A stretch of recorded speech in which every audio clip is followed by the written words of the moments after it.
አላበላም ይሄን ገንዘብ በሆስፒታል አላበላምና ለጌታ ቤት ወስጄ እሰጣለሁ አልኩኝ። ከዛ ይሁን ጠዋት ተነስቼ ሄደን መድኃኒት እንግዛልሽ ከፋርማሲ ሲሉኝ አይ መድኃኒት አይገዛልኝም መድኃኒቴ ኢየሱስ ስለሆነ እዛ ቸርች ሄዳለሁ የገባሁትንም ቃል ኪዳኔን እፈጽማለሁ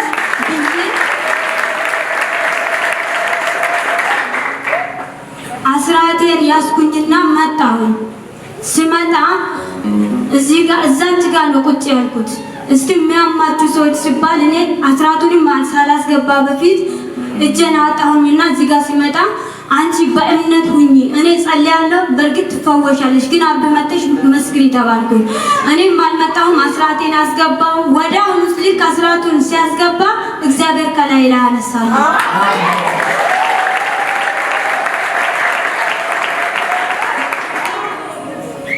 እህቴም ትሞታለች በቃ በዚህ በጨጓራ የተነሳ የተቦካ እህል እንዳትበይ ቡና እንዳትጠጪ በርበሬ እንዳትበይ ስኳር ነገር ብዙ ነገር ነው የታዘዘው። እግዚአብሔር ግን ይመስገን ዛሬ ቃራም ይበላለሁ።